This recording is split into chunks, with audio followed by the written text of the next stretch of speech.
5 seconds to go.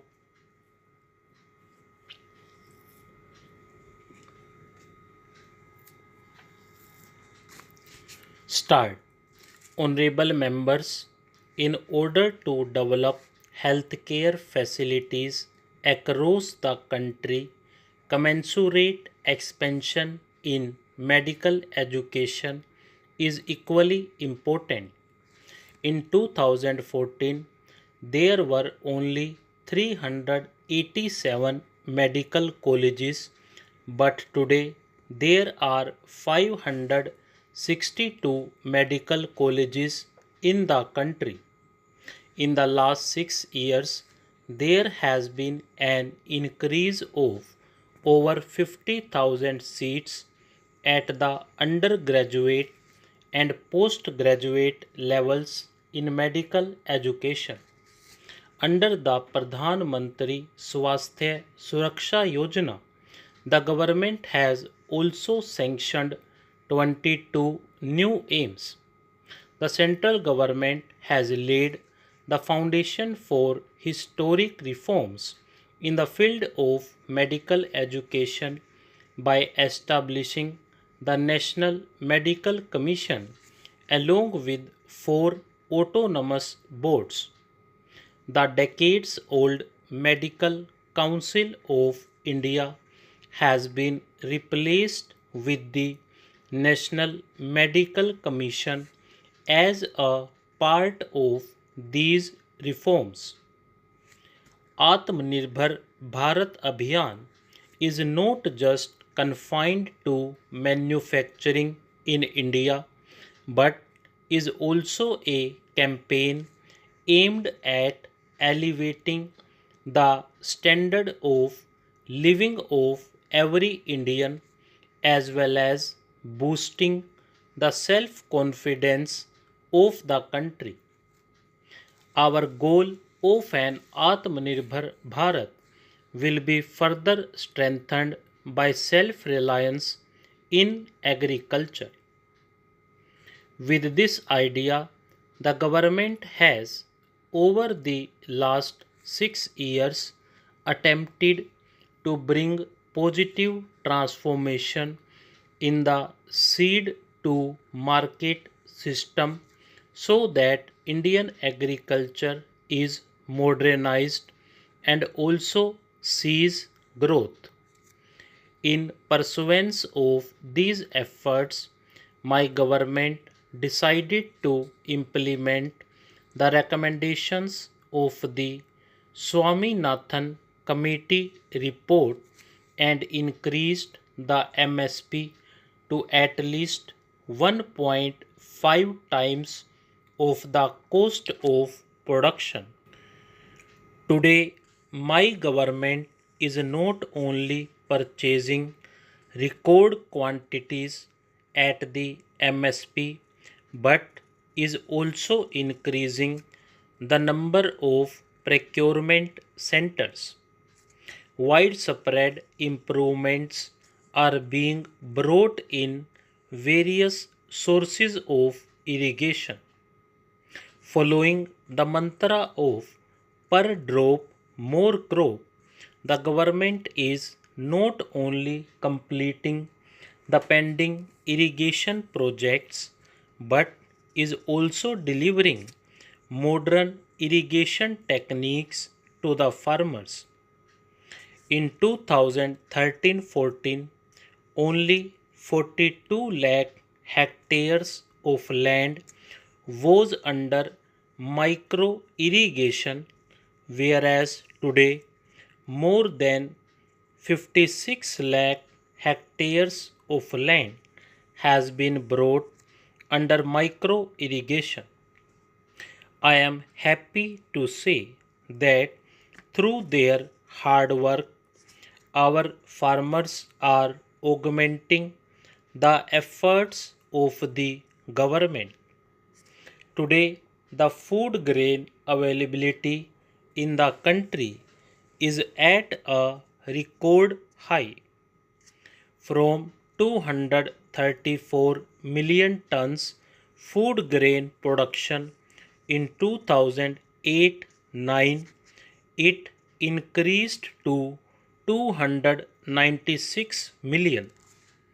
Honorable members, in the agricultural sector, the need of the hour is to focus our attention on the small and marginal farmers who own only 1 or 2 hectares of land. More than 80% of the farmers in the country, numbering over 10 crore, fall under this category. My government accords priority to these small and marginal farmers too. In order to provide expenditure support to these farmers, almost rupees 1,13,000 crore have been directly transferred to their bank accounts under Pradhan Mantri Kisan Samman Nidhi.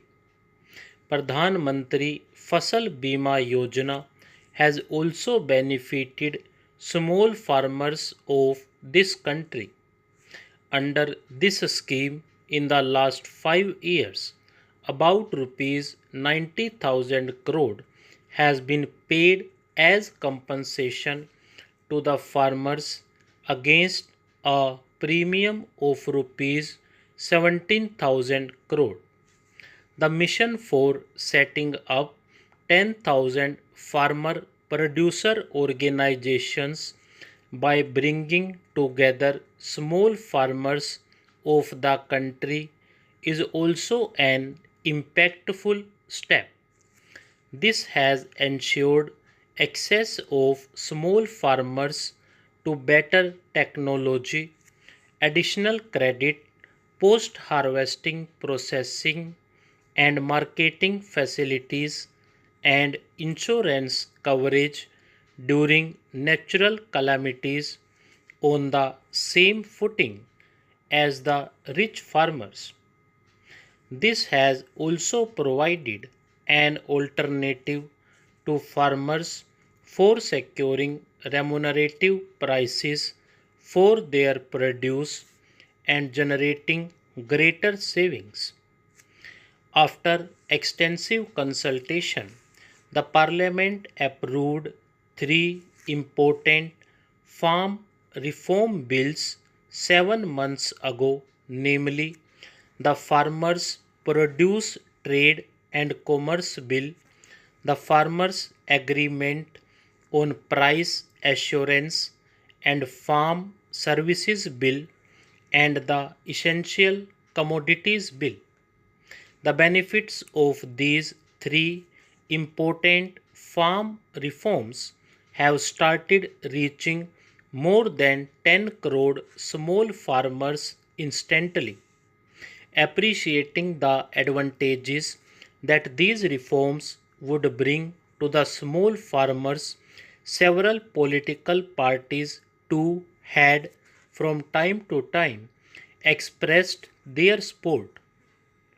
The discussions over these farm reforms in every part of the country for over 2 decades, and the demand for these reforms at different fora were also reflected during the deliberations in the House.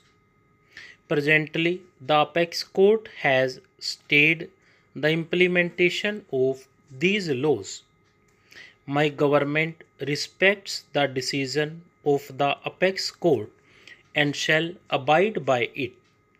My government holds in high esteem the values of democracy and sanctity of the Constitution. It is continuously making efforts to dispel the misunderstanding created in the context of these laws. My government has always respected freedom of expression and holding of peaceful agitations in a democratic setup. However, the recent acts of dishonoring the national flag and showing disrespect to the auspicious occasion of the Republic Day are unfortunate. While the Constitution gives us the right to freedom of expression, it is also expected that we abide by the laws and rules with equal sincerity here. Stop.